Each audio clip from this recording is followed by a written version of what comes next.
This presentation is part of the spring series of Connections California, and Connections California Transition to Adulthood is one of Parents Helping Parents' newest programs. And we wanted to put together an online resource and information hub for all things transition to adulthood and for folks with all kinds of disabilities. So we began this about 18 months ago, and we have put together the online resource with pages covering topics of preparing for transition, employment, work, education, training, adult life, and self-advocacy. So I'll be putting some links in the chat so you can check that out and also check out the program guide for the rest of the spring semester. But we are very grateful to Santa Clara Family Health Plan, because without them, we wouldn't have been able to start this program and bring it as far as we have so far. We're also joined this evening by Hannah Mickelson and Susie Garcia from Care Parent Network. They are a sister agency of ours out in Concord. We're located in San Jose, and they are also part of Connections California in that we are sharing resources and being able to what Susie and Hannah will be doing is be available during the Q&A, helping with the Q&A, and also being available to answer any questions about your local resources there in Concord East Bay area. Okay, so without further ado, I would like to introduce Stephen Dale, who is an attorney and disability rights advocate. He serves on boards and committees of disability rights organizations like the ARC of California and the Contra Costa County Developmental Disabilities Council. He spends much of his time attending disability rights activities, including legislative hearings and serving on boards and committees of disability rights organizations. He teaches courses to the public, financial professionals, and other attorneys on special needs trusts and trust administration, with a special emphasis on achieving independence while maintaining essential government benefits. He's a longstanding member of the Special Needs Alliance, a not-for-profit organization for attorneys dedicated to the practice of disability and public benefits law, and he is a trustee of the Golden State Pooled Trust. So please share your screen, Steve. And okay, and let's see, this may be the most hazardous part of the presentation. Let's just see if we can make this work. Is that right? Are we up? We are up. Okay, very good. And, you know, I always love doing presentations for PHP. I've never worked it out, but I think, you know, I've been doing programs for PHP since they were in Sunnyvale many decades ago. So anyway, it's fantastic, the great work you guys do. So our subject tonight is legal decision-making for persons with intellectual and developmental disabilities. Here, as Alyssa said, I'm an attorney in Pacheco, California, which is pretty much Martinez area. We have a fairly unique law firm in that our entire focus is special needs trust, and we do conservatorships here. So what I wanted to go through with you is, I mean, this is really a very hot topic right now. We were talking about this before the presentation, that especially with supported decision making, which we're going to cover that, you know, this whole thing about making decisions for persons with intellectual and developmental disabilities has gotten a lot of attention, and there's a lot of education that you need to do with this. You know, like anything, when you're working with the transition years of a person with a developmental disability, the more you learn, you know, the more informed decision you're going to be able to make. So we're going to try to get through this in an hour as best we can. So anyway, age 18 is a magic time when you have a child with a disability. There's a lot of things that happen here. One of the things about this is when a child with an intellectual or developmental disability becomes an adult, you know, the question of legal decision making needs to be considered. And, you know, my feeling is no matter where you're going to go with this, you really need to educate yourself about all the alternatives and then make an informed decision that fits your needs, your child's needs, and your family's needs here. The decision-making authority of parents actually ends at age 18, more or less, regardless of the circumstances. So part of this is the law presumes that all children, when they turn 18, are competent and able to make decisions. Um, here, and oftentimes where this comes up is that parents who, especially if you're dealing with somebody who has a lot of challenges, um, here oftentimes are surprised when they find out that when their child turns 18, that there's certain things, certain powers, certain rights that that they had when the child was under the age of 18, that changes when they're age 18. So that's what we're going to try to go through here. So, as I said, all persons that are over the age of 18 are presumed to have capacity to make decisions about their own personal, financial, and medical matters. And merely having a diagnosis of autism or Down syndrome or whatever, that's just a diagnosis. And as we all know, and those of us who work in this field, there's folks with almost every disability who are perfectly competent. And for them to conserve them would be a big mistake. One of the things we need to keep in mind, and this is one of the reasons why there's much attention on this, is that when we're limiting somebody's decision making, when we're doing a conservatorship or that kind of thing, we're limiting their civil rights. And that's one of those things we shouldn't do unless there's a pretty darn good reason to do it. So things to think about. If a person with an intellectual or developmental disability cannot independently make or communicate informed decision, then the decision-making options need to be identified, selected, and implemented, okay? And we need to fit it to the person. So when we're talking about options for decision-making, there's a couple of things we'll kind of go through, because we have an hour. I can't get too deep into the woods, but Melissa's going to actually give you some other links of some programs and things we've done so you can dig a little bit deeper into this. But one of them, in many cases, is either a power of attorney or a healthcare directive. We'll get into that more. Supported decision making, which has really been around for about 30 years, but but with the passage of a bill called AB 1663 last year, it's something that's becoming more integrated into our court systems. And it's something that you really should take a look at. Limited conservatorships, which is where we're going to spend the majority of our time tonight. But, I want to really emphasize that even though I'm going to go through this, it's really not true that everybody with a developmental disability needs to be conserved. And we want to go through that and go through the process of what's involved in doing one.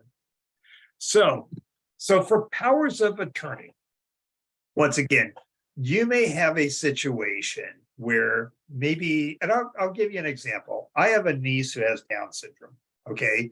Now, does she have a challenge? Absolutely, no question about it. But with my niece, as long as you're able to explain to her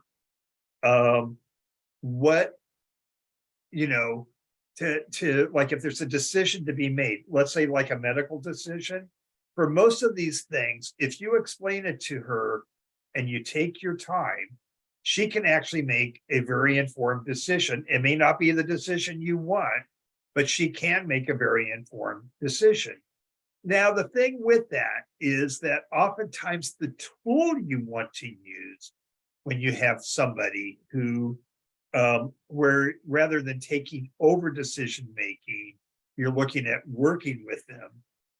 One of the things we might look at is a power of attorney, which is a written instrument where the person with the disability, in this case, if it were my niece, her name is Erica, she would designate someone else the agent. In her case, she designated her sister to be the agent and take action and make decisions for the principal, or to be able to sign paperwork and that kind of thing.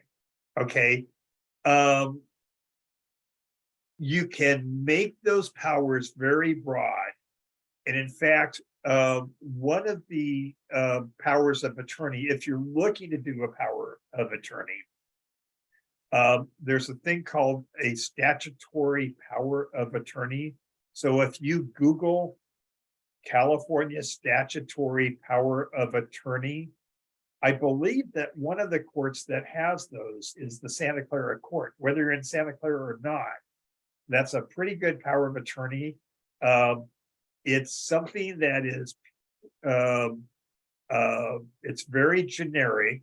It has 10 things you can check off that the agent, in this case, if you're doing this for your child, that they can check off here about being able to act in their behalf. Now, oftentimes with that, we're going to do what's called a HIPAA release, which is a release for information, because oftentimes one of the reasons that, let's just go back to this.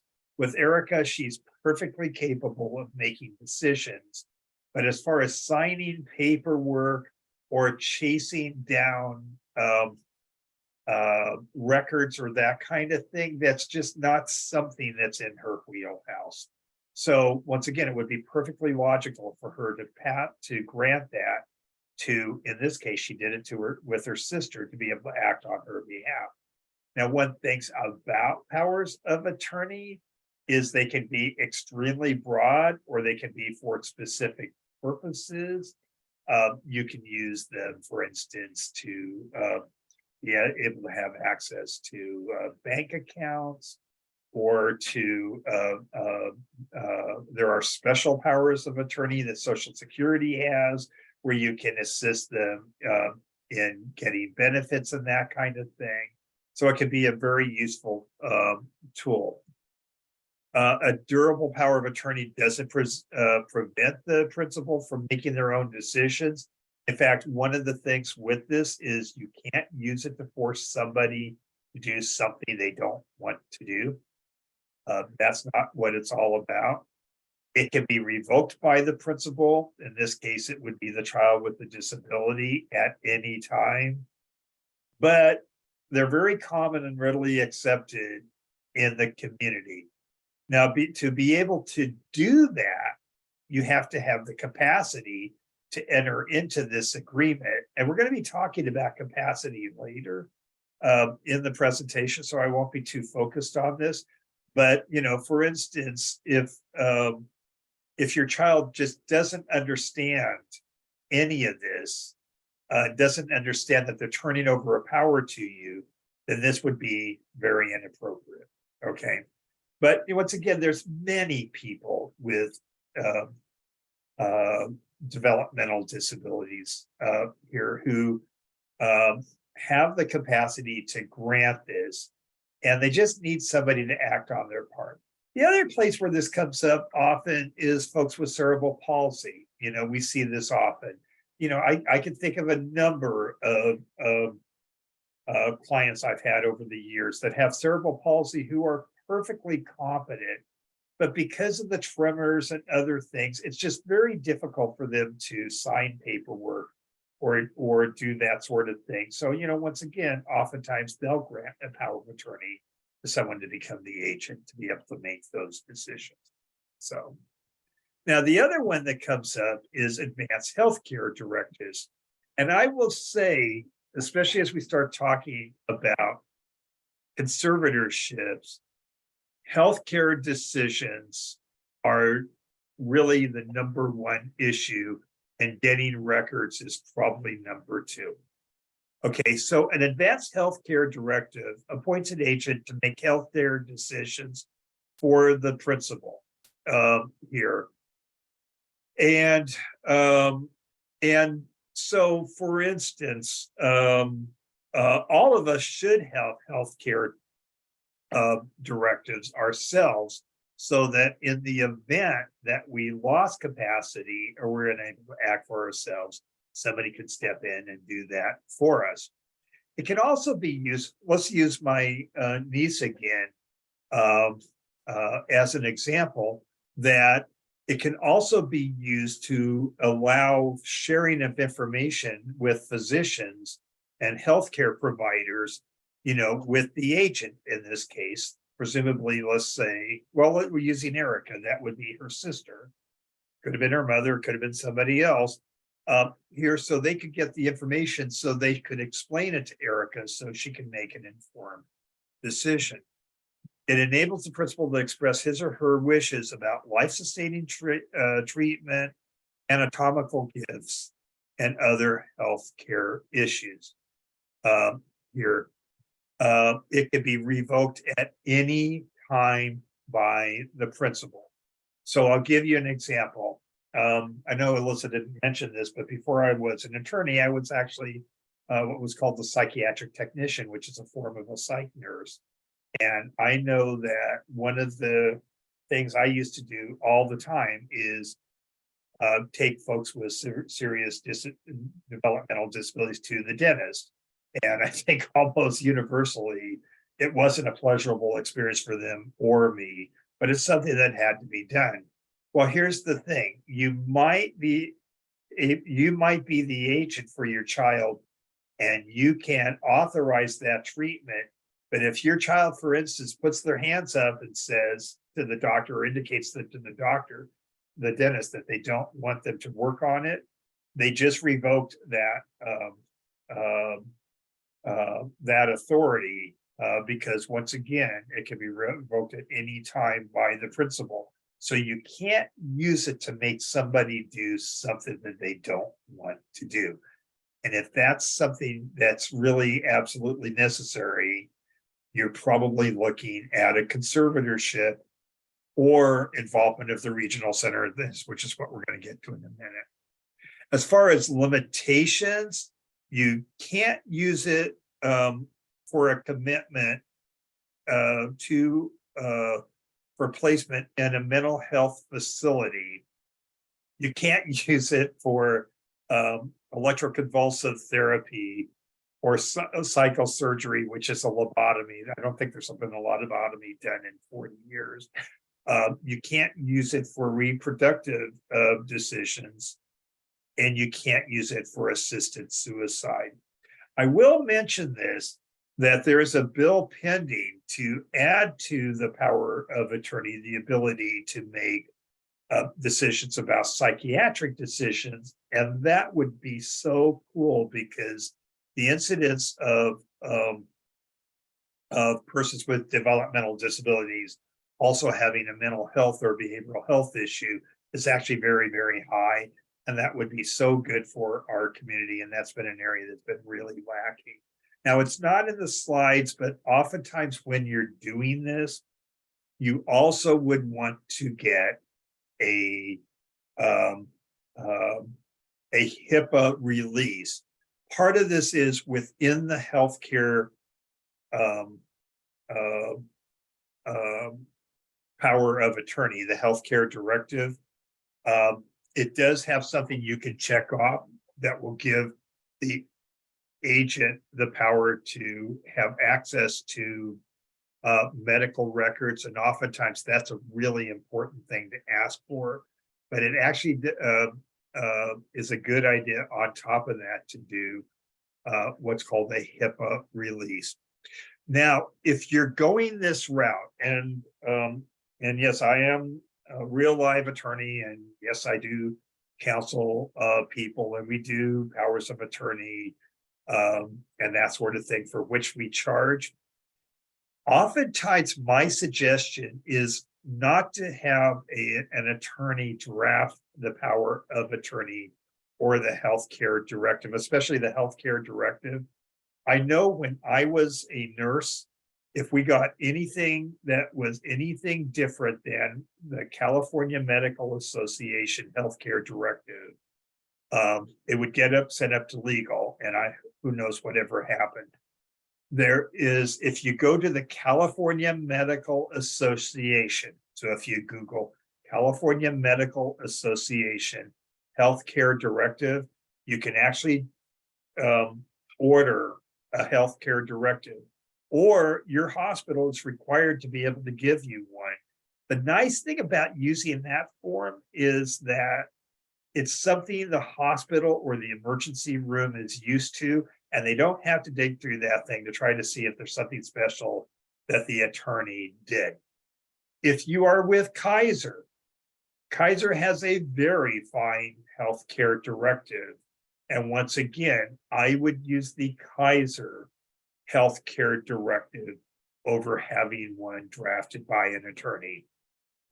Personally, I think it's a waste of money to have an attorney draft a healthcare directive when we already have them out there, alternatives that don't cost anything. And it's not just the cost, it's also, the facility being familiar. Supported decision making. Now, I'm not going to be able to give this as much attention as it deserves. And I know that there's been a number of presentations about healthcare directive or about supported decision making. So I want to go through it a bit. And by the way, I don't want anybody to interpret what I'm going to say as being anti-supported decision making. When it works, it's really great. So supported decision making allows a person with a disability to make decisions on his or her own life with support from a team. The person with the disability chooses the people they know and trust to be part of the support network for decision making. Your state council has a lot of information about supported decision making. They also have classes and they have forums and all that sort of thing. The person with a disability and the chosen supporters basically enter into a contract that lists the areas in which the person requests the supports, and the supports agree to provide the support. It states that the supporters are eligible, and that they will support and implement the direction and will and preferences of the person with a disability. Let's go back to my niece. My niece here, if you just asked her to make a decision, but you didn't give her the background information, she wouldn't be able to make an informed decision.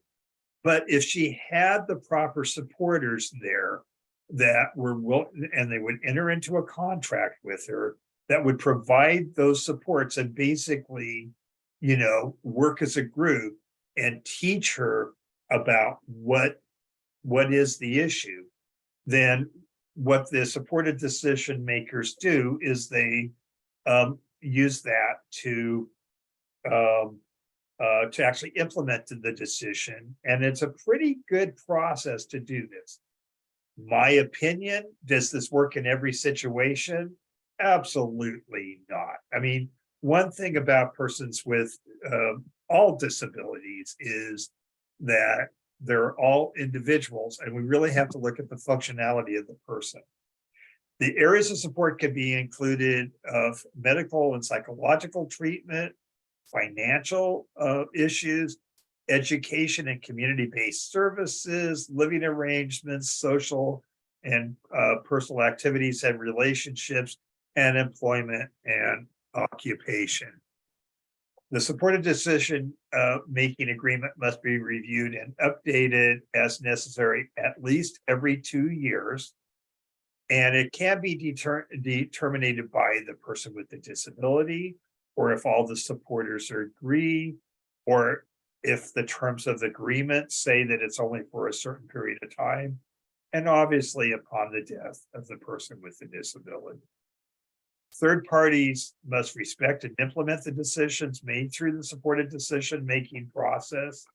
The person with a disability is entitled to have one or more supporters participate in meetings and appointments.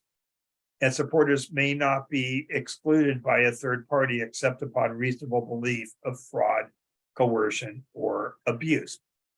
Now, once again, even with the supported decision-making agreement, my personal belief is if we're going to go that far, we might as well sign a power of attorney and a healthcare directive and a HIPAA release anyway. Okay.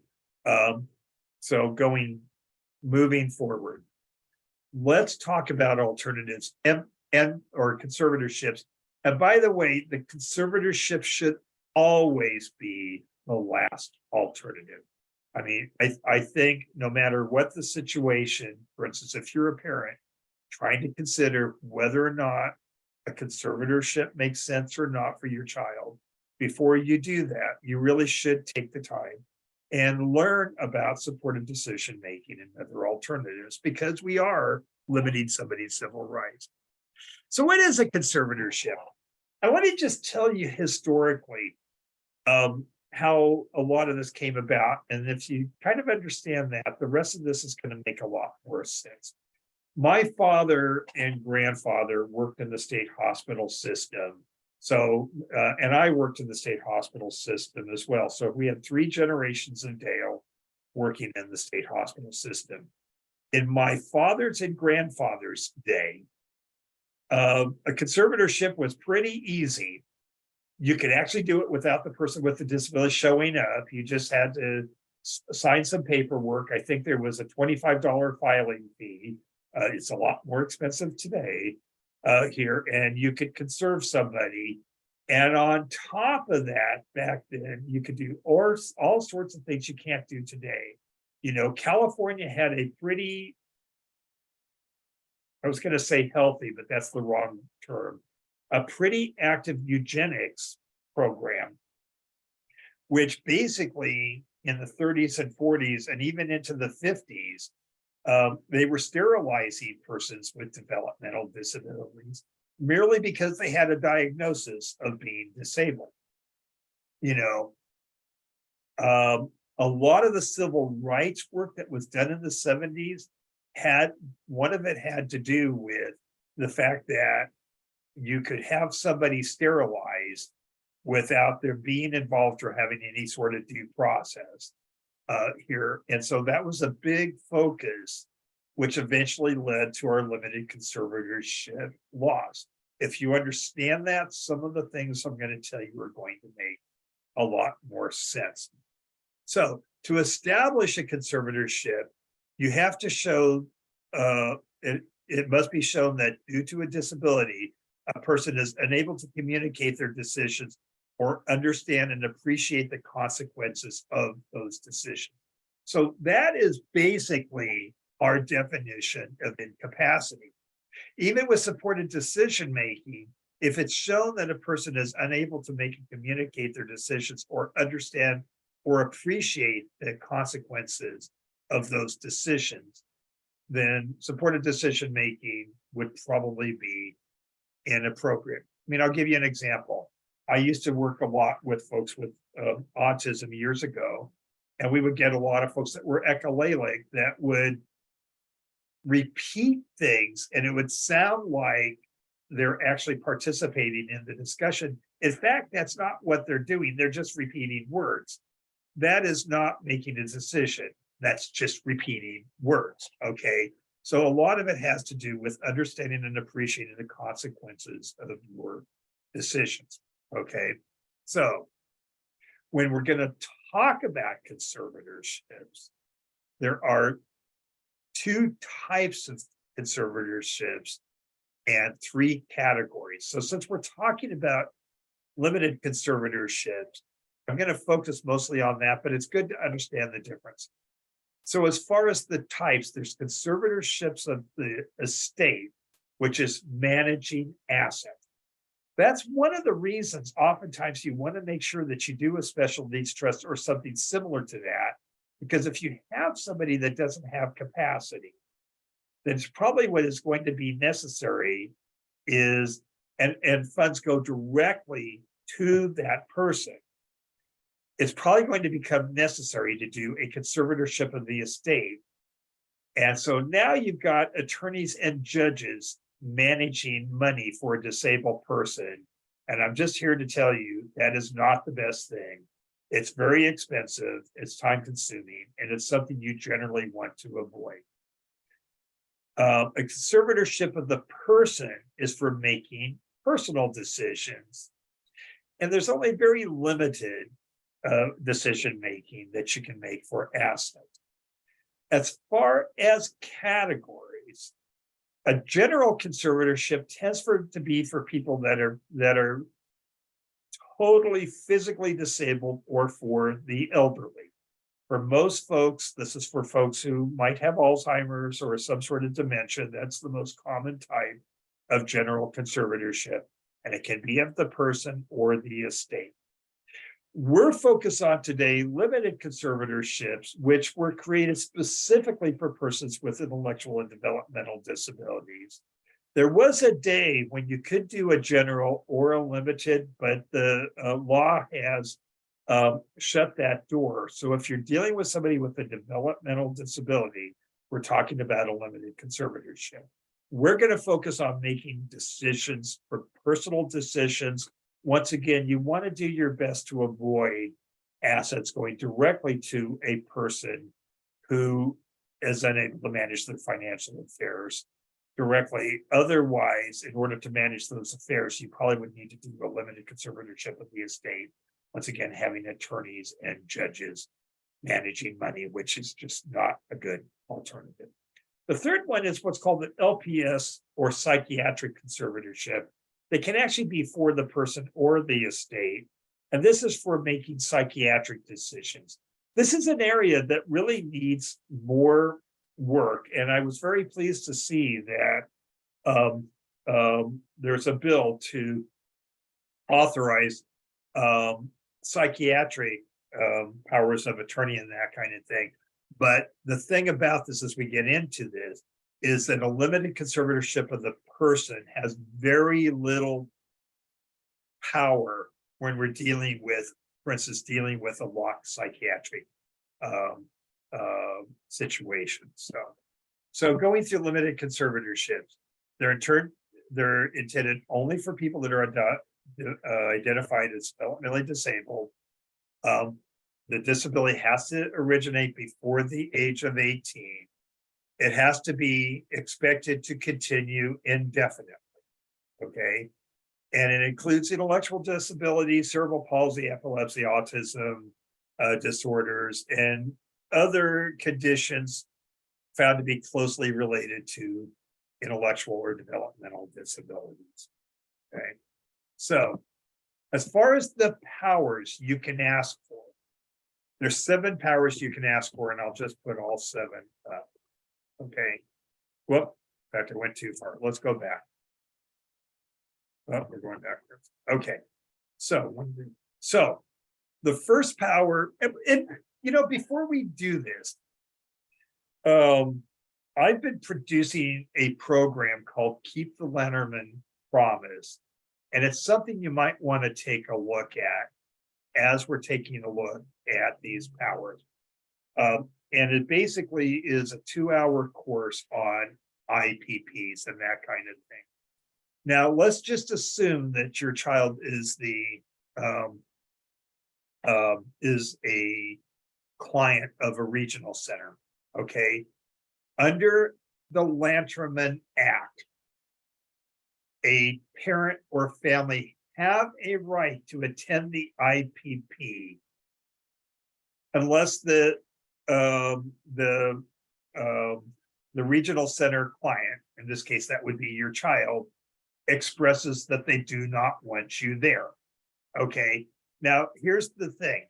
You can't, and almost always when we do a conservatorship, we'll select, one of the things we'll ask for is the right to control residences. But as far as the IPP is involved, and that's usually where the decision's made, you don't need to do a conservatorship to have that right unless your child expresses that they do not want you in the process, okay?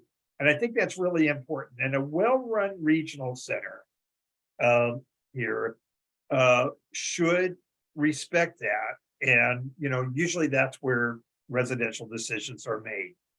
The next one is access to confidential information. That is one we have never done a conservatorship where we didn't ask for that. That is something you absolutely want to ask for. And, one of the things that has increased the need, or at least the number of conservatorships was HIPAA, basically rules around about access to information here. And before HIPAA was enacted, and before it was, and then it went about a decade before it was actually enforced. You know, most parents had no problems whatsoever getting medical records. But then about 15 years ago, they started enforcing these rules.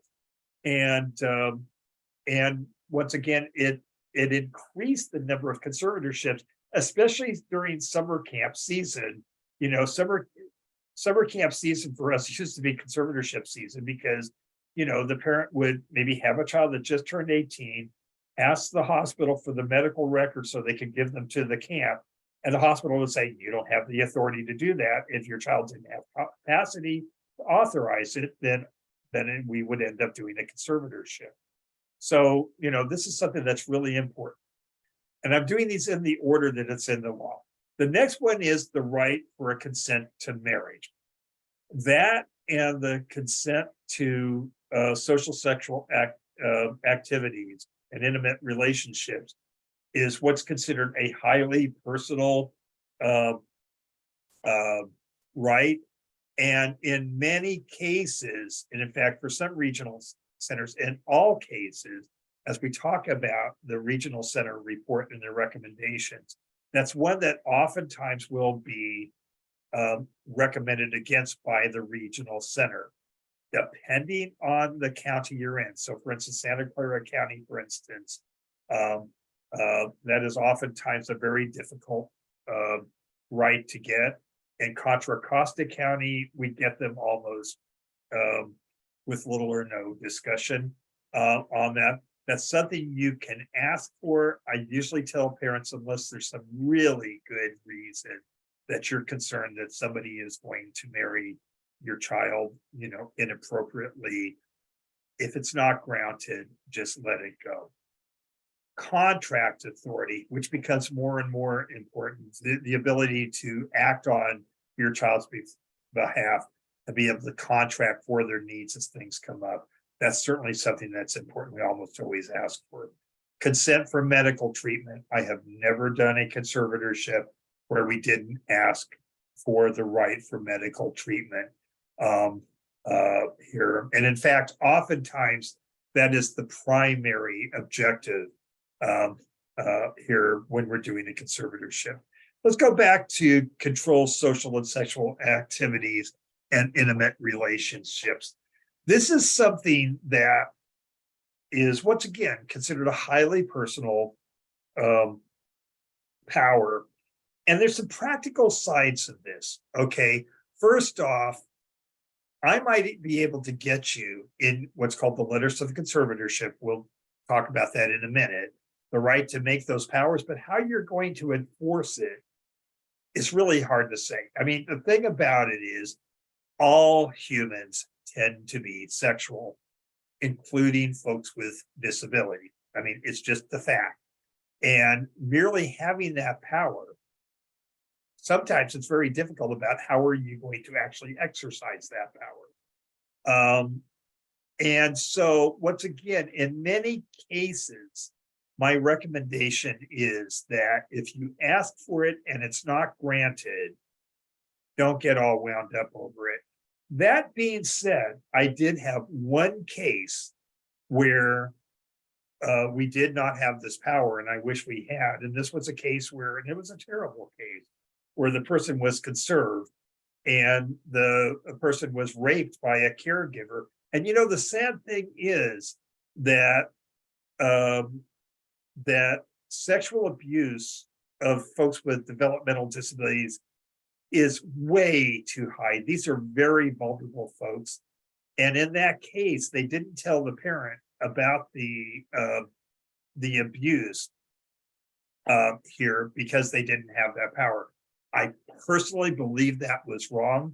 Believe we made a big stink with that regional center. I doubt if they would ever do that again. That is really the only practical part of this. And also, as we get into this, having that power doesn't give you the power to sterilize them either. So there we go. The last one is select and control education and community-based services. Now let's go back to this. It's very common that, your child may continue in school until the age of 22.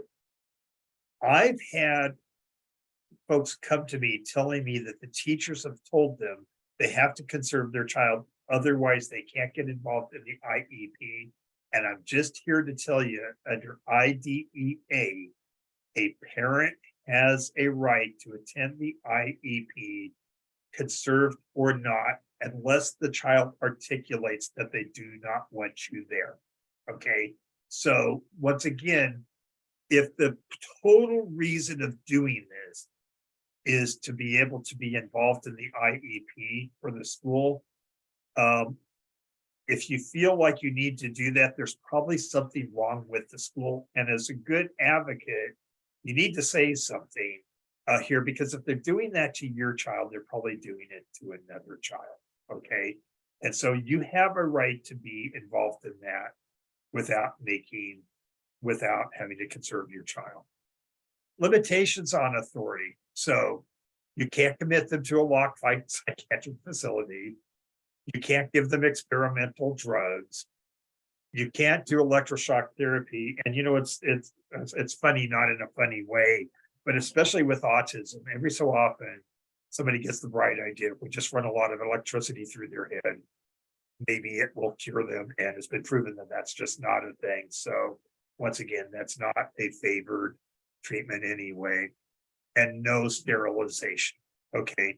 And just remember that one of the genesis of the limited conservatorship was that California used to routinely sterilize folks. And so it's kind of been decided that, one of the focuses was to stop that. So once again, I want to go back to one thing because I don't think it's in the PowerPoint. Let's go back to medical decision making, and I'm going to go back one. Okay. And there may be a slide, so I may be repeating myself. As far as making medical decisions, I always think of the conservatorship of weighing the need to make the decision against limiting the child's civil rights, and it's kind of something to weigh. But let's say one of the really big concerns is that your fear that there's going to be some medical treatment or something along that line that needs to be addressed. And, and one way of doing that is a limited conservatorship, but it's not the only way. What the Lanterman Act says, if the person lacks authority, the ability to make decisions for themselves, and they are not conserved, it is the executive director or his or her designee that has the power to make those decisions. So let's back up a little. So let's say what's going on is a life and death situation, and your child ends up in the emergency room. I'm here to tell you, they're going to treat first and ask questions later. For life and death stuff, they're going to do the treatment. They may ask you your thoughts and whatever, but they're going to treat. Let's say instead what we're talking about is something that's not life and death, but something where we need to make that decision. And let's say you decide that you don't want to conserve, or you decide that it's just too involved or too expensive. The regional center does have the ability to do that. Now, there may be parents out there that are going, oh my God, the thought of the regional center making decisions for my child is just not going to work for me. But, back up just a little bit. The regional center is there to help. And if you're going to go that route, make sure in your IPP you address specific medical needs, because once again, part of this is whoever the decision maker is for the regional center. Oftentimes it's, for instance, in Regional Center of the East Bay, it's a physician. Here, they need to know something about your child so that if there is, some sort of medical decision that needs to be made, that the person who makes that decision, understands what the needs are.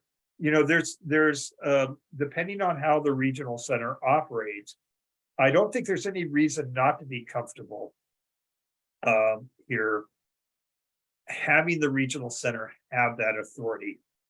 On the other hand, if what you have is a situation where somebody is really medically fragile here, then that probably weighs more towards doing the conservatorship. And part of that is you just need to weigh the equity. As far as conservatorships are concerned, there's really no limit on who could be the conservator, although in AB 1663 and some other bills, they are limiting situations where the Department of Developmental Centers or regional centers can be the conservators. To my knowledge, the Bay Area regional centers don't act as conservators, so it's not an issue for us. It's more common in Southern California.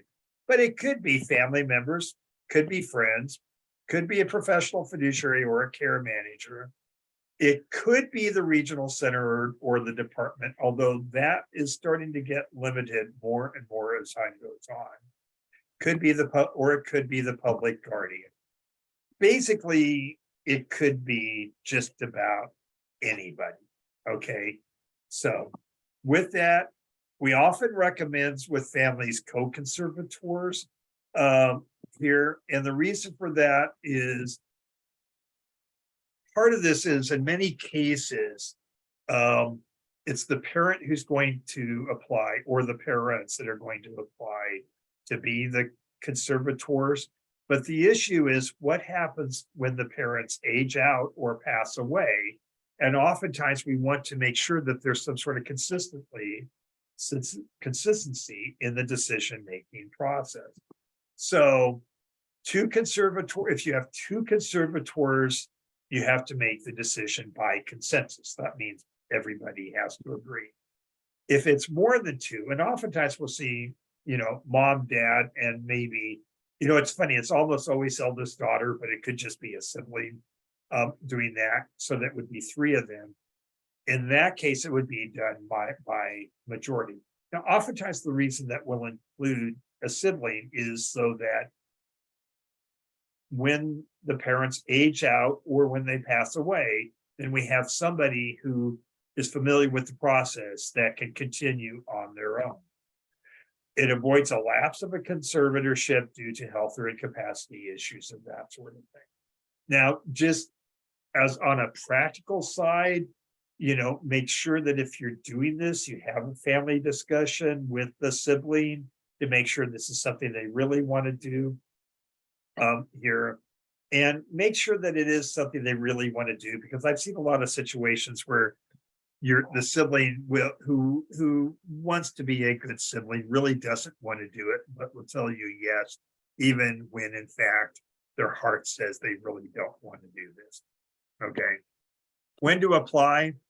Ideally, you should be initiated about 6 months before the 18th birthday. Ideally,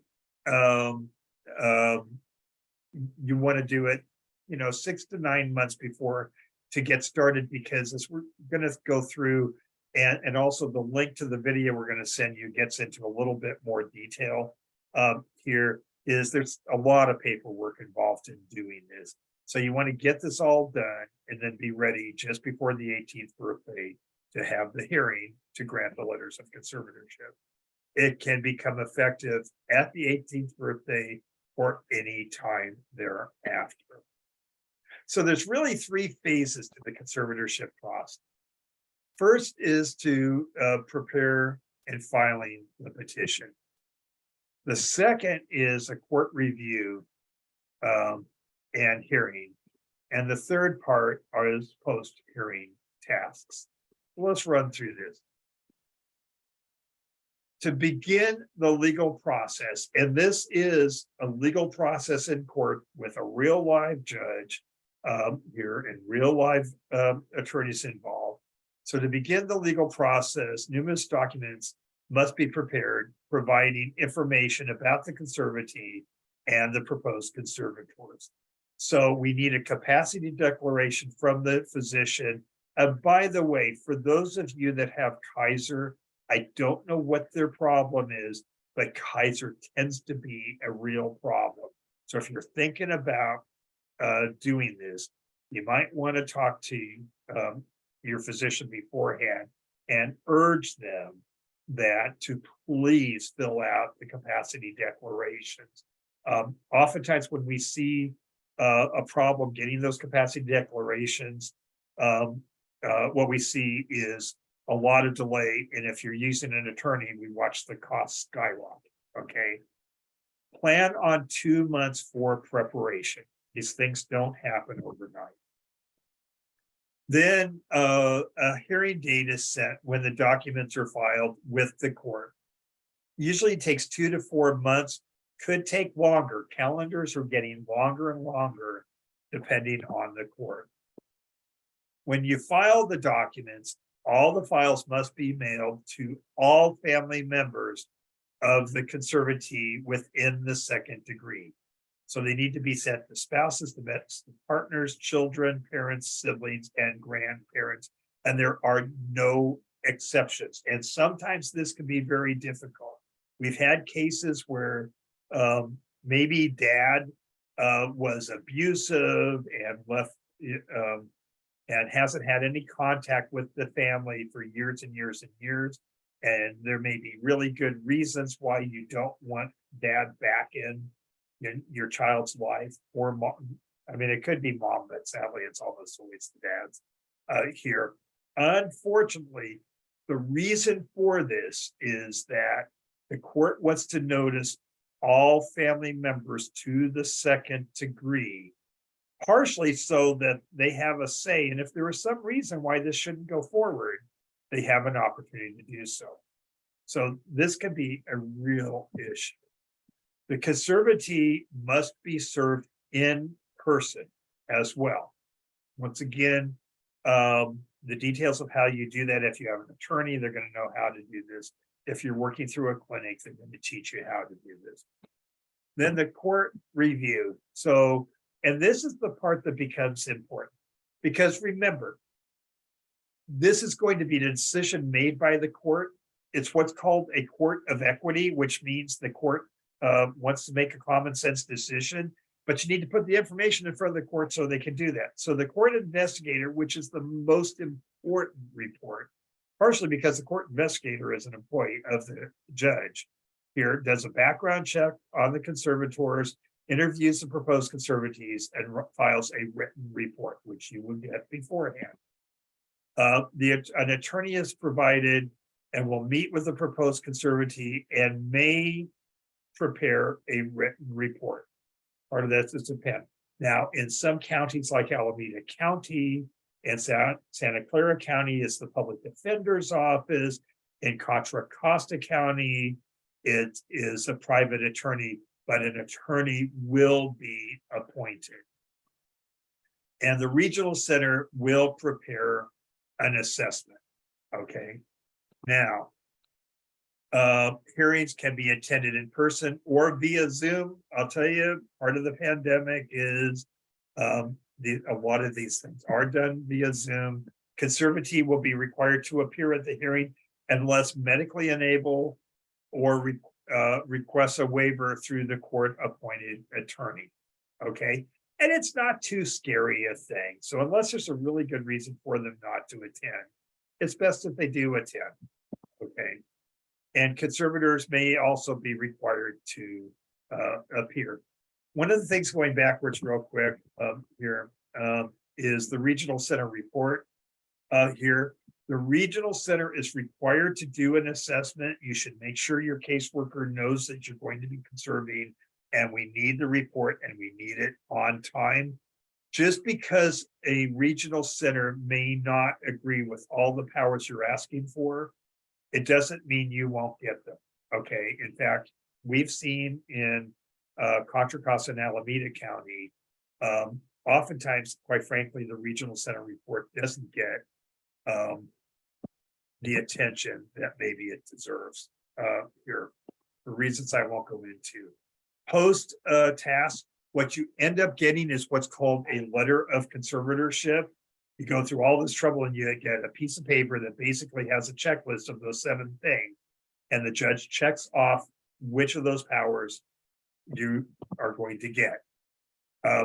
You need to prepare what's called a general plan and a status report. This will vary from court to court, but it's basically a plan of what are you going to do for the conservatee, and those need to be filed with the court on a regular basis.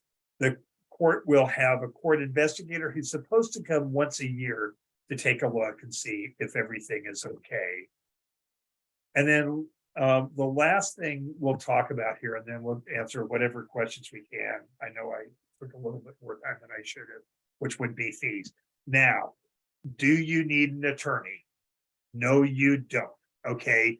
Now, it is fairly involved. A lot of courts have clinics, and I know folks who have done them themselves. I've had folks that have reported that it wasn't that bad. I've had folks that have reported that this was the most convoluted thing they ever been involved in their life. Whether you hire an attorney or not, that's up to you. For us, there is no set fee for doing a conservatorship. It's whatever the attorney charges. Some attorneys charge flat fees. We actually charge hourly, and our conservatorships run somewhere between $3,500 and $4,500. By the way, I know a lot of people here are watching this in Santa Clara County. We do not do Santa Clara County. It's really best to hire an attorney that's local and does these things in that court on a regular basis. As far as the court fees are concerned, they will be waived so long as the conservatee has limited income and assets. But I will say, if you have a funded special needs trust, a lot of the courts say, yes, I know that the trustee has sole and absolute discretion, but they're not going to grant that waiver if you have a funded special needs trust. Anyway, I know I ran a little bit over, but maybe we can go at least 15 minutes or so and see if there's any questions. And I see 23 questions. Yes, Oh there are several questions. And okay. My esteemed colleague, Hannah, will begin with the questioning. And as promised, I'm going to be dropping some links to a 3-question evaluation into the chat. So if while you're listening, you could just click on that link and fill out that evaluation, we'd very much appreciate it. Thanks. Okay, let's see if we can get to some of these questions. We saw a couple of questions, Stephen, and I know you went through it, but maybe you can just slow down this answer as to who else can be a conservator besides a parent. It could be virtually anybody. Okay. I mean, it really can't. It should be somebody who's interested in the person, who's available, because it's not a huge job, but it's something one should take really seriously. You don't necessarily have to live in the area, but that certainly would be a plus. Okay. And then another question kind of about setup. So say parents want to be the conservator initially, maybe there's a sibling who's still a minor. Is there like a clause that can be put in, or do you have to go back to court?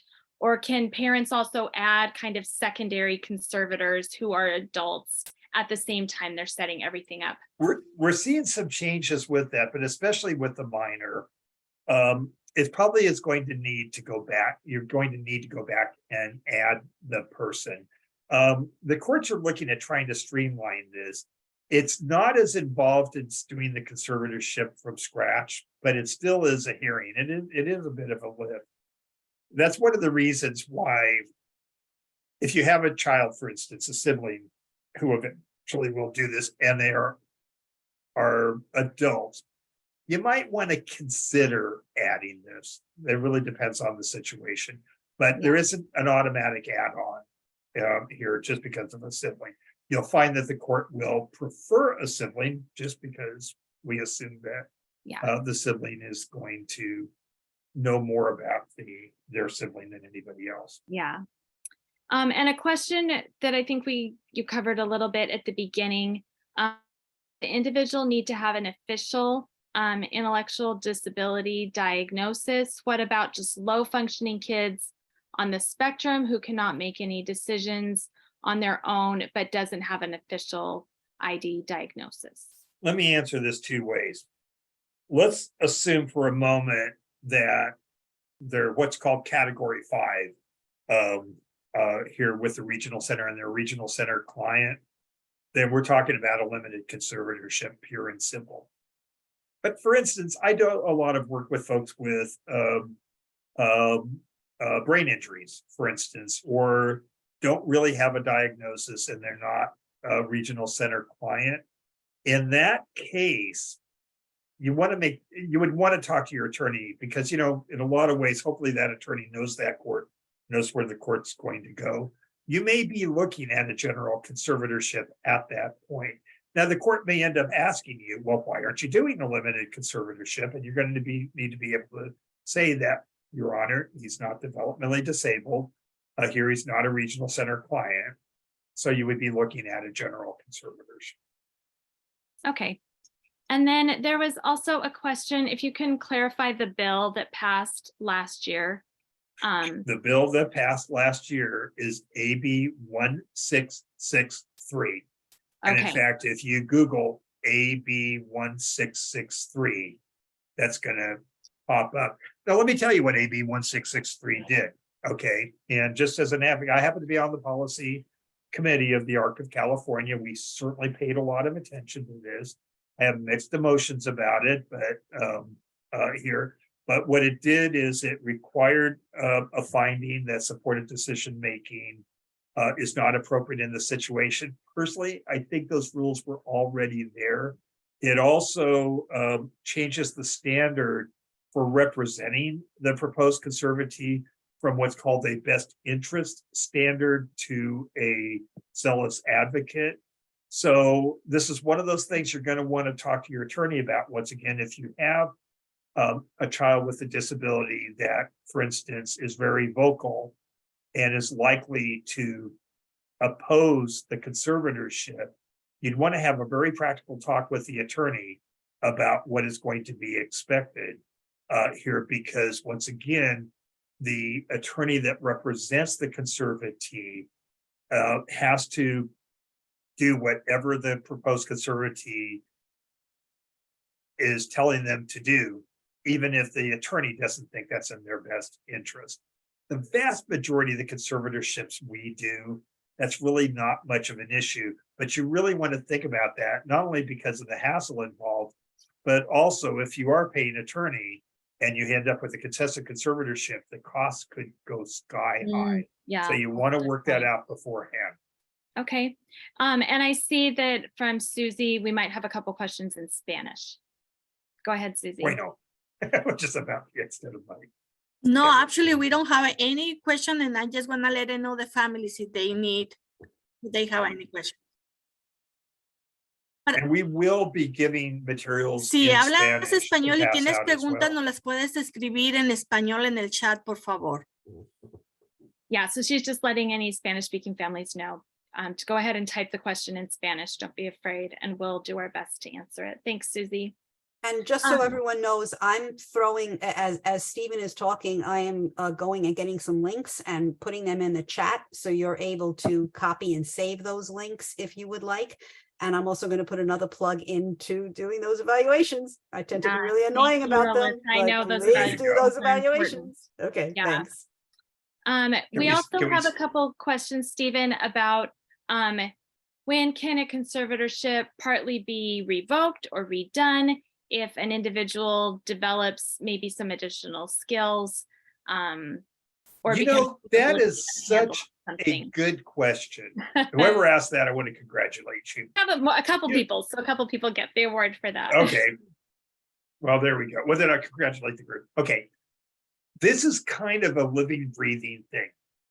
I mean, I have to tell you, a lot of folks with developmental disabilities, they will oftentimes exceed your expectations or they won't, right? And so let's say, for instance, you've asked for the right to make housing decisions, okay? And then as time goes on, your child develops the skills. You can always limit, it is not hard at all, that when they do the annual review with the court investigator to say that, I don't think we really need all 7 powers. Remember, we're limiting, your kids civil rights. And, we as parents put so much work into enabling our children to be able to make decisions for ourselves. Well, maybe shouldn't we do it in this case? So you can always, it's always easy to reduce it. Here, you can add it, but you're probably going to have another hearing if you're doing that. And so you can make those adjustments when time goes on. And if it gets to the point that there really is not a need, then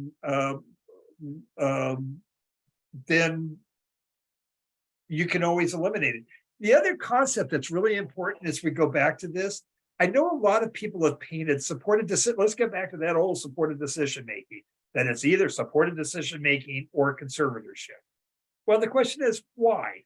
Because you can still incorporate supported decision making concepts even with a conservatorship. So let's say you do that and you incorporate that because, part of this is oftentimes we want to teach folks how to make those decisions.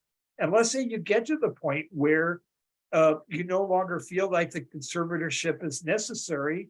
Well, unwind that puppy, okay? And that's how it should go. So that's a very good question here, and it's very good thinking. We also have a couple of questions about, so say parents eventually get older and maybe need to drop off as a conservator. Is that a certain process or do they just become inactive at that time? No, you would, and I'll add one other one if you don't have the question for that here is, but if you leave our beautiful state here. So let's just go back to that. You do need to have the court once again, change the letters of the conservatorship. So if you're going to drop, oftentimes the court wants someone or prefers someone to take your place. We actually have a strange case in Alameda County where we have somebody who wants to get out and the court is saying, well, you find a substitute and we'll let you out. We've never actually had that happen before. So you need to look at that. But getting out generally doesn't tend to be a problem, especially if, once again, you're passing this on to another family member or somebody else who will take this on. Yeah. We oftentimes do have kind of a pact between parents that they'll become conservators for each other's children, and that's a very common thing to do. Here's the other one, if somebody didn't ask. Once again, one of our greatest exports in California is Californians. So what if you move to Texas, right? Can you take your conservatorship with you? Yeah, and that's the a good answer question. is no. Okay. Oh, okay.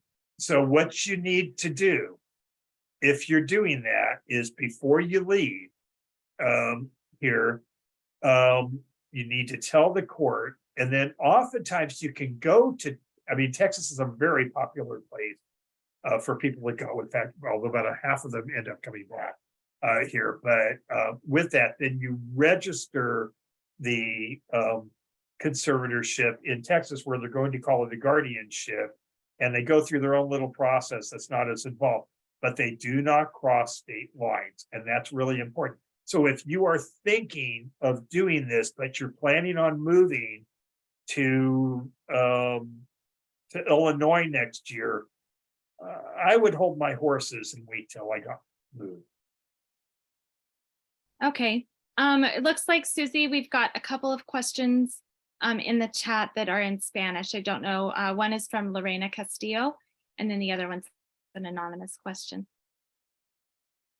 ¿Quieres leerla, Gaby, o quieres que yo la lea? La intérprete. Why don't you read them if you're able to translate them, Susie? Okay, Oh, what I don't see the happened questions. if the dad is in jail and the mommy have the custody, and she need to let her know the dad? You still have to notice the dad. Yeah. Okay. Now, all that has to happen, and I know this can be very gut wrenching, is to make sure that dad is served. Okay. But you have to notice dad, and there are no exceptions. Sometimes when we're crossing borders, that can be a real challenge. We had one recently with somebody in Spain and chasing that person down was a real job. And these are things that if you're going to hire an attorney, tell the attorney before you do this, because this is going to be a challenge. I've got to say, one of the biggest hassles is the noticing thing. For some families, there's only a few notices that go out. For some families, there's a stack of notices that go out. And, it just depends on your family. Yeah, there was another question about. And the second question Oh, go is, ahead, yeah. she don't want to do court. She just want to know where she can find the transition and the internet. I don't get that question right. Well, let's Where go they with can that she find doesn't the want to go to information court. on the internet. Let's say that she doesn't want to go to court. Let's just go with that. Okay. So one of the things, and I will say the state council has been very focused on this. Your child may have a difficulty or a challenge making decisions, but it doesn't mean they can't make decisions. So you might want to explore, once again, supported decision making. You might want to explore powers of attorney and healthcare directives. But the other part of that is that a lot of the things that need to be done, the regional center actually can work with you to make that happen. I had talked about medical decision making. That's a really big one. Here, if there is medical decisions that need to be made and authorized, and if the person doesn't have capacity, the regional center can work with you to authorize that capacity, and there's no charge for that. Okay, so and that's probably a good thing. Depending on the situation, it may be that the conservatorship is desirable. I will tell you, there's very few situations that I've run into where it is absolutely life and death that if you don't get this done, your child will suffer, as long as your regional center is family and person centered. Once again, we work with all the Bay Area regional centers. I won't tell you my favorites or my problems, but even what I would consider the most problematic regional center in the Bay Area, they will work with you. And if you run into a problem with that they're not working with you to get your child's needs, like making medical decisions, then that's where you want to go to the state council or to the ARC or any number of places to not only make sure your child is taken care of, but to make sure that other children, and I mean this, other persons with disabilities are being protected. Okay, so in that case, if you don't want to go to court and don't want to go through all this hassle, the regional center and the IPP process is the way to go. And this is why it's so important to understand the IPP process. I'm putting a little suggestion out there. This is one of the reasons why we at the Golden State Cold Trust, working with the ARC of California, did this IPP training that's online that you can download. Sadly, it's not in Spanish yet, but we're gonna work on that. Okay. Good. Okay. Just Stephen, there's also a couple of questions about how to give notice to maybe grandparents that don't read English, or family members where you might not know the contact information, like what is the address even to send to those family members, or where there's a concern that grandparents may not, may have dementia, may not understand this notice that's coming. Well, you know what? You're basically serving notice. Do they understand it? That's not really what the court's interested in. They just want to make sure you have notice. So, if grandpa's got dementia, you still got to notice grandpa. Okay. I honestly don't know about the language thing. My suspicion is that you don't have to do it in their native language. I could actually be wrong on that because I haven't run into that issue. But if I haven't been clear, you gotta notice. Okay, even grandpa, if grandpa's got dementia, Okay. You give him the piece of paper, whatever he does with it, that's his business. As long as Yeah. we can say he was noticed, we're good. Okay, Okay, There's a- everybody, I just Oh, want yeah, to go check ahead. in, because it's now 7:48 by the clock on the screen. Want to check in with No Stephen, kidding. maybe a couple of more questions, or if there are some that could be grouped together. I've Yeah, seen I'm some, trying to I group know some of them it's hard. together. It's hard because there are a lot of questions out there. And I'll just put another plug in for those, while I'm talking. Just go to those evaluations, please, and fill them Yeah. out. We'd really appreciate that. And maybe Stephen, a couple of more? I'm here Okay. until Mrs. Dale calls me for dinner. We've done this before. Okay. Okay, I You've hear done this Mrs. enough Dale then. calling by 8 o'clock, so I'm gonna call it at 11 Sounds minutes, good. okay? Sounds All right, good. thank you. Okay. I've got a couple questions about working with a regional center. Do you need to be working with a regional center? What if a client isn't a regional center client going into the conservatorship process? Anyway, a couple questions about, regional centers role Let's in. tackle those one at a time. What if you're not a regional center client? And we've run into that. We've had situations where sometimes people just are off the grid. Clearly, they should be a client of the regional center, and maybe for some reason they just never became a regional center client, and that can be a little bit problematic because if the person has a developmental disability, the courts are required to go down the limited conservatorship route, including having an assessment by the regional center. But the problem is, if they're not a regional center client, that's going to be a little bit on the wonky side Yeah. here. And so that's something I don't have a good answer for that, because we've had some cases where it's been really late for some time, especially when you get the folks that are what are called category 5, which are the folks that just don't fit into a nice, neat little box here, and you're waiting to be accepted by the regional center. So that can be really problematic. As far as the regional center and asking permission, you're not asking for permission. I think you should work with the regional center. And by the way, please don't take anything that I'm going to say as being anti-regional center. But I get a lot of parents who tell me that they get a new caseworker every year, and really they know more than the caseworkers. Oftentimes they do, because it takes a while for them to get up to speed, because we should pay these people better, don't you think? Here. And so we get a lot of people revolving, and so sometimes that can be very problematic.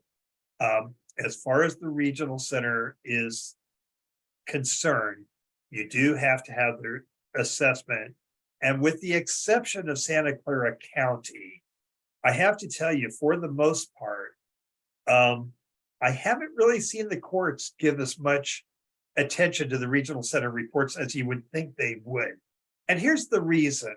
Oftentimes, when the report comes out, for instance, it's very common that they'll deny your request for social sexual contacts and marriage, even if you don't ask for them. And the feeling of the court is that's not an assessment, that's a policy statement. So for instance, in Contra Costa County, it probably would be granted anyway. Santa Clara County actually does pay more attention to the regional center report, and they would be more apt if there is a difference of opinion between the regional center and the family that's applying, to give it a little bit more attention. And I don't know if it's changed recently, but especially if you ask for social sexual contact and marriage, that is one that is going to be a real uphill struggle. And to my knowledge, SARC never recommends that power. I've never seen them recommend that power. That Okay. helps. Good to know. I noticed there's a couple questions about the relationship between a special needs trust and a conservatorship. And I know, Stephen, you could spend a whole other hour talking about Sure. that process. No. And so we'll make sure that we can drop the link to your website in the chat as well, because I know you have a lot of recordings about. And we also this, just so- did a program with the Alameda County or the Alameda Transition Fair. Yes, if I say so that's myself. right. The only thing I'll mention between the conservatorship and the special needs trust, the special needs trust is for managing money. Mhm. So here would be how this works. You might have a special needs trust that says, I want you to really focus on my child's dental care. That happens all the time. I want you to pay for it, and all of that stuff. Does that give the trustee the authority to authorize the treatment? No, it doesn't.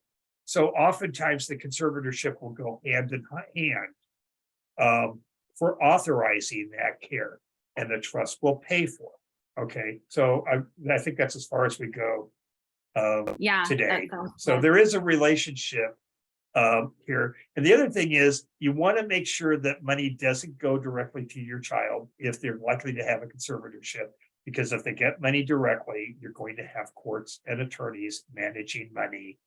And that's just not a good idea. And if you're hearing this from an attorney. One question about the annual review that takes place periodically to make sure that it still is, the conservatorship still is needed. Is it recommended to go through the same attorney that did your conservatorship, or is this Oh, something that's initiated? well, that's by a the good- court? That's a very good question. This is our policy. In most cases, once you get that letter of conservatorship, you've got a couple of post things you're going to need to do. One is this general plan, which you're going to update. And this is under AB 1663 and some companion laws that the legislature wants to make sure that those plans are in order. Who's going to read those plans? I have no idea, but that's what the legislature decided. Here, do you need an attorney? And in our office, we actually, after you get the letters of conservatorship, we recommend you disengage us. And here's why. When you get the notices and all of that, it's just going to be sent to the office, and then they're going to turn around and send it to you with the bill. Why don't we just send it directly to the client? I mean, at that point, you really don't need an attorney. So Okay. I would recommend no attorney at all. How's that? That sounds great. And Everybody's always just to excited say, when you don't have to hire an attorney. I Hannah, know that. I'm Yeah. going to let you continue here for another 4 minutes, but I'm answering things and putting links in the Q&A and in the chat as well. So Yeah, if thank you I appreciate that. I can just see to that. try and pick up things that I can answer, okay? Yeah. Stephen, one other question related to school. Can someone with a conservatorship pursue a high school diploma and or a college program? Maybe they're academically moderate functioning, but like more behind maybe in social emotional. But Sure.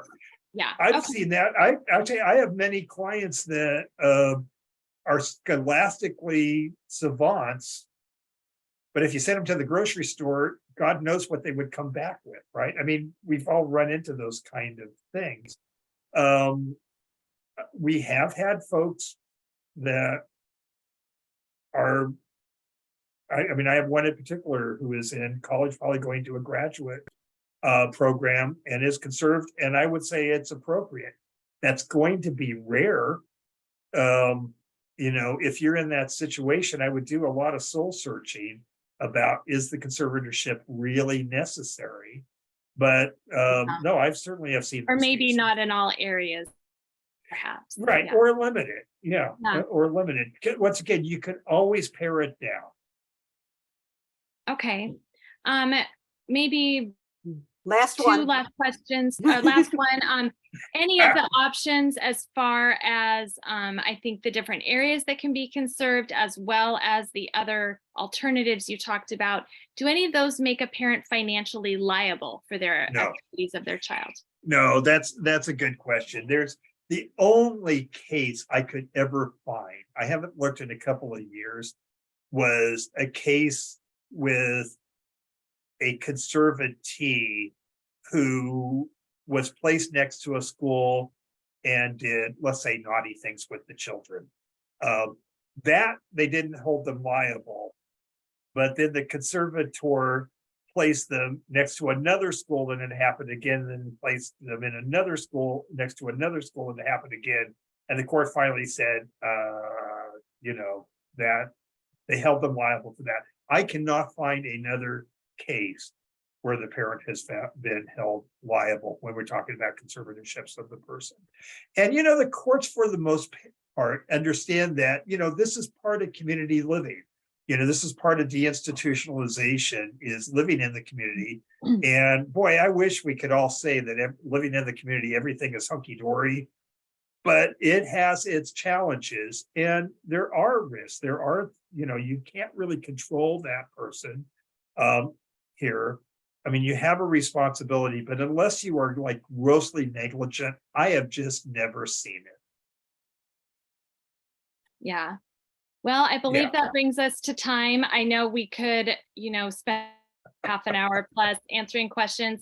I encourage everybody who's been in attendance to click the links that Alyssa has sent. I know she'll drop them in emails, and check the Parents Helping Parents website under Connections California to get the recording. The recording won't have all the Q&A, or we'll edit it. It'll be edited to make sure it captures our main questions, but you'll be able to go back and listen to Stephen's presentation as many times as you And I have want. a 1 minute thing I'd like to say before we're done. Great. And There's a we'll question close that with wasn't asked, like, where do I have to have an attorney? We've already said that you don't. And a lot of the counties have clinics and things like that. If you are hiring an attorney, once again, make sure that they're experienced in doing this.